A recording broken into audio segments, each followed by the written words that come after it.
하겠습니다.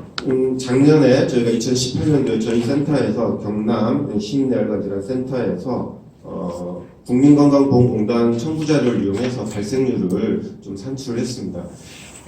이게 저희가 하도 답답해서 저희가 한 겁니다. 저희 센터에 예산 조금씩 쥐어짜가지고 국가에서 발생률을 안 내주니까 사망률은 통계청 자료를 매년 내고 있거든요. 근데 발생률 자료가 없으니까 목마른 사람이 우물을 판다고 결국에 연구자들끼리 모여가지고 이렇게 이제 자료 분석을 한 겁니다. 근데 이제 공단 데이터는 좀 한계가 있습니다. 그래서 좀 특정한 조건을 부여를 해야 되는데요. 임상 데이터처럼 병원에 있는 데이터처럼 검사 결과가 있다거나 이러지 않기 때문에 약간 조작적인 정의를 해야 되는데요. 저희가 분석했을 때는 과거 5년 이상 진단받지 않은 환자 그리고 2일 이상 입원한 환자들만 발병 환자로 정의를 하였습니다. 이게 뭐냐면 2일 이상 입원했던 사람만 저희가 분석을 했기 때문에 1일 입원했다가 사망했거나 아니면 입원하지 않고 응급실에서 사망한 환자들은 다 빠진 겁니다. 그래서 말씀드리는 결과는 아마 우리가 생각하는 것보다는 더 많은 수치의 심근경색증 환자가 있을 것이다. 그렇게 생각하시면 될 겁니다. 네. 바로 결과 말씀드리겠습니다. 저희가 2007년부터 2016년까지 해년마다 발병률을 산출을 했는데 저희가 보니까 2007년대부터 2011년도까지는 감소했었어요. 그런데 2011년도 이후부터 보니까 점점 증가하고 있습니다. 배장환 교수님 말씀드렸는데 이 감소하는 트렌드는 좀 선진국에서는 심근경색증 발생률이 좀 감소하는 트렌드예요. 그래서 제가 사실 2010년대 초반에 한번 이 비슷한 연구를 했었는데 그때는 감소하고 있구나, 기분이 좋았는데 이번에 또 분석을 해보니 다른 선진국과는 다르게 2011년도 이후부터는 다시 좀 증가를 하고 있는 그런 추세를 보이고 있었습니다. 구체적인 수치는 전체 10년 동안에 보니까 인구 10만 명당 41.7명 정도가 발병을 하고 있습니다. 이 수치는 위암하고 좀 비교를 해볼게요. 암 발병률은 암센터에서 매년 정말 그렇습니다. 매년 상세하게 발병률, 유병률, 사망률 매년 발표를 해주고 있어요. 그래서 위암 발병률하고 비교를 해보면 위암이 가장 발병률이 높습니다. 위암 발생률이 작년에 보니까 10만 명당 35명 정도였어요. 근데 우리가 보니까 심근경색증 그거보다 더 제일 많이 발병한다는 위암보다도 더 많이 발생한 41.7명이었습니다. 남자 여자 간에 당연히 차이가 있고 남자가 2배 정도 더 많이 발생을 했습니다. 이거를 이제 좀 이해하기 쉽게 10만 명과 40명 느낌이 잘 와닿지 않잖아요. 그래서 제가 시간별로 한번 계산을 해보니 25분당 한 명씩 발병을 하고 있습니다.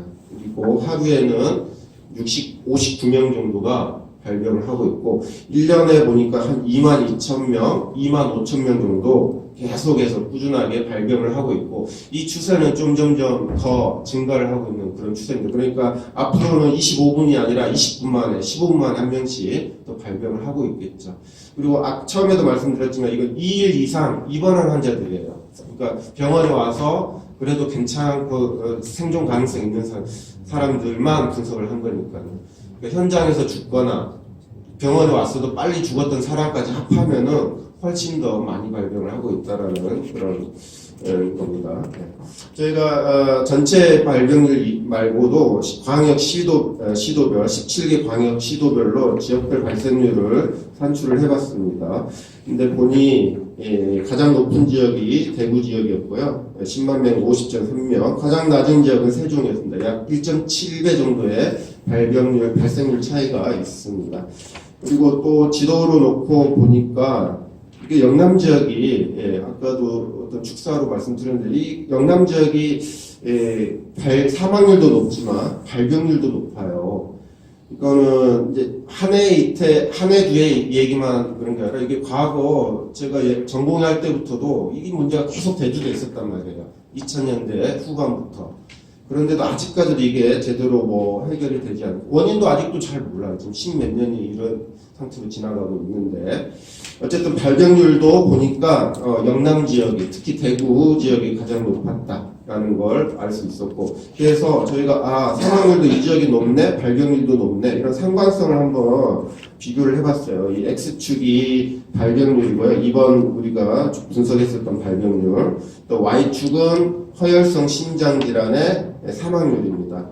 제주도하고 세종 지역을 빼면은 상관성이 꽤 있는 편입니다. 그러니까 발병률이 높은 지역일수록 허혈성 심질환의 사망률도 높은 지역이다. 대구, 부산, 경북, 경남 이렇게 보시면 될 것 같고요. 예.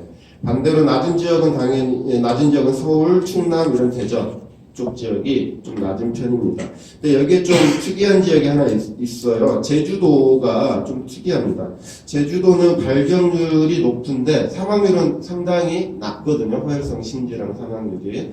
그래서 이제 심근경색증의 발병률과 허혈성 심질환이기 때문에 완전히 1대1로 매칭을 할 수는 없지만, 왜 제주도는 발병률이 높은데 사망률이 좀 낮을까? 좀 생각을 했는데, 명확하게 저희가 알 수는 없지만, 있는 데이터를 보니까, 통계청에 이제 119 이용률, 시도별 119 이용률, 그 다음에, 병원 도착 시간 비율, 이런 게 있더라고요. 그래서, 혹시 119 이용률이 높아서 발병률은 높지만 119를 많이 이용하니까 사망률이 낮지 않을까? 이거를 생각을 해서 한번 봤더니 좀 비슷하게 상관성이 있는 것 같습니다. 그러니까 제주도 지역은 구급차 이용률이 높아요. 다른 지역에 비해서. 그래서 사망률이 낮은 것 같습니다. 완벽한 원인이라고 할 수는 없겠지만, 그다음에 사망률이 전반적으로 낮았던 서울, 대전, 경기 이런데 이 지역도 119 이용률이 좀 높습니다.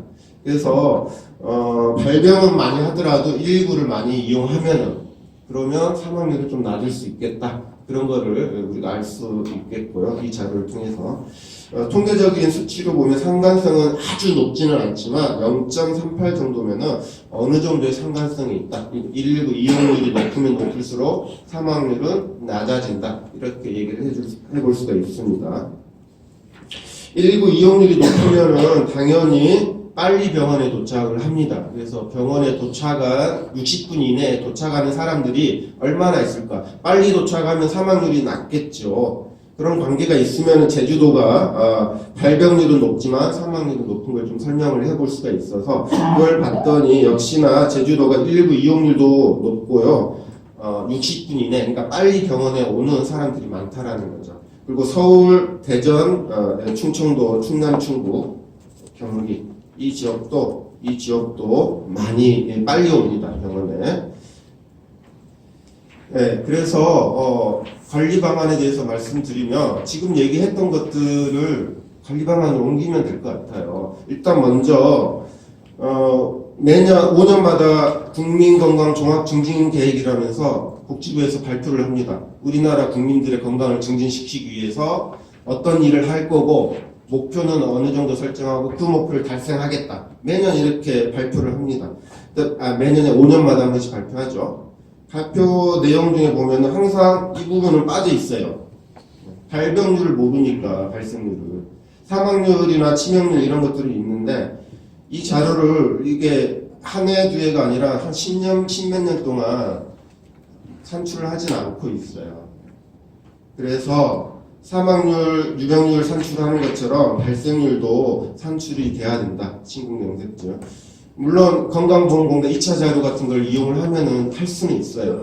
지금 단계에서는 그거라도 좀 해줬으면 합니다. 그냥 답답한 연구자들이 하는 것보다 정부 차원에서 해년마다 매년 정기적인 같은 프로토콜로 발병률이 나왔으면 합니다. 그나마 저희가 이제 권역 심내혈관 질환 센터 14개의 권역 심내혈관 질환 센터가 있고요. 거기에서 심근경색증 환자들을 모으고 있어요. 레지스트리 등록을 하고 있는데 그걸로는 한계가 있습니다. 이 한계를 뛰어넘으려면은 중앙 심내혈관 질환 센터 필요하고 중앙 단위에서 암센터의 모델처럼 가주시면 돼요. 암센터에서 암 등록 통계를 만드는 것처럼 중앙 심내혈관 질환 센터를 통한 등록 시스템이 필요합니다. 그리고 이제 우리가 발생을 예방을 하려면 1차 예방 차원에서 위험인자가 되는 걸 관리하면 됩니다. 심근경색증의 위험인자라고 하면은 고혈압, 당뇨, 고지혈증, 술, 담배하고 운동 안 하는 것들이에요. 그것들을 이제 관리를 하면 되는 거고, 그 관리하는 거는 현재 예방과학 선생님들 너무 잘 하고 계시는 것 같아요. 제가 따로 뭐 드릴 얘기는 없고, 그나마 이제 제가 생각하기에는 1차 예방 사업 중에서 효과가 좀 좋다라고 판단이 되는 사업이 있는데, 그게 고혈압, 당뇨, 등록관리 사업이라는 걸 하고 있어요. 2010년대부터인가 하고 있습니다. 근데 이 사업의 효과를 보면은 최근에 사망률을 1.9% 줄였고, 심장질환 입원율이나 뇌질환 입원율도 감소시켰다라는 그런 이제 효과가 있거든요. 그런데 이게 우리나라 256개 시군구가 있나요? 256개 시군구 중에서 다 하는 게 아니라 19개 시군구만 하고 있단 말이에요. 제 생각에는 이 고혈압 등록관리 사업을 좀 전국 단위로 좀 확대를 했으면 좋겠어요. 상당히 예산이 많이 필요할 것 같아요. 이게 한 지역당 한 3억, 매칭해서 한 6억 정도 들어가는 것 같던데요. 그리고 보니까 고혈압 당뇨병 등록관리 사업 내용을 보니까 이 사업의 핵심이 뭐냐면, 고혈압이고 당뇨병인 사람은 등록해라 보건소에. 그러면은 우리가 약제비도 지원해주고 그다음에 진료비도 주겠다. 근데 한 달에 얼마 지원해주냐면 한 달에 최대 3,500원 줘요. 병원 한번 가시면은 3,500원 지원해 줄게요. 물론 이제 이게 작은 돈은 아니지만 노인분들은 많이 등록을 하셔요. 주로 이제 65세 이상. 근데 젊은 사람들은 젊은 사람 본인 다 고혈압 있는데 이 돈 받으려고 등록하시겠어요? 메리트가 별로 없단 말이에요. 제 생각에는.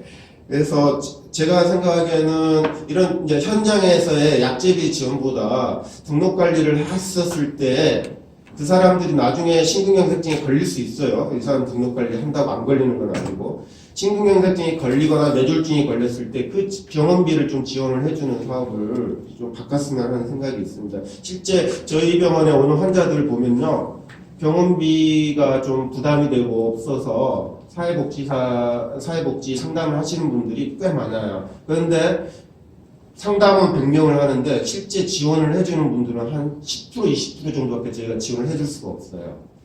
좀 조건이 안 맞아요. 생활은 정말 어려운데 기초생활수급감료가 아닌다거나 차상위계층이다거나 이런 분들이 꽤 많단 말이에요. 그래서 약제비 지원 좋습니다. 근데 실질적으로 한번 입원하면은 환자가 부담하는 돈이 심근경색증 같은 경우는 100에서 많으면 한 300만 원 정도 지불해야 되거든요. 본인 부담금으로. 그거를 조금 지원을 하는 방안으로 가야 될 것 같고, 그다음에 심근경색증의 위험 요인이 고혈압, 당뇨, 운동 부족인데 제일 중요한 게 이제 고지질혈증으로 알려져 있거든요. 그러니까 기여 위험도가 제일 큰 게 고지질혈증이에요. 고혈압, 당뇨에는 이게 빠져 있어요. 그래서 고지질혈증도 고혈압, 당뇨 등록관리 사업에 좀 포함시켜 주었으면 한다라는 게 제 생각입니다. 사실 고혈압 40% 정도가 유병을 가지고 있거든요. 우리나라 전 국민의 40%가 다 고지혈증이에요. 저도 그렇고. 다른 관리 방안은 이제 비슷합니다. 이제 빨리 와야 사망률을 낮출 수가 있는 겁니다. 그래서 일부 이용을 하시면은 빨리 오실 수 있어요. 골든타임 내에 오실 수 있는 비율이 2, 3배 높아져요. 실제로 구급차를 타고 오시면은 60% 정도가 빨리 오십니다. 60분 이내, 2시간 이내에 도착하셔요. 근데 자가용이나 다른 구급차 이렇게 오시면 낮아요. 빨리 오는 비율이. 그리고 증상이 발생을 하면은 구급차를 불러야 되겠죠. 구급차를 119 눌러두면 됩니다. 근데 119를 안 누르고 그냥 자가용이나 택시 타고 오신단 말이에요.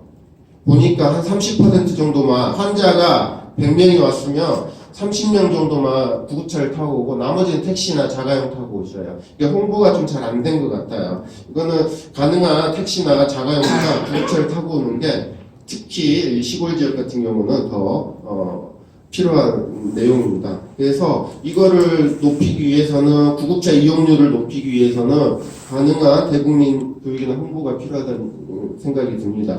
저희가 데이터를 분석해보면 심근경색증에 대해서 알고 있는 사람이 많지 않아요.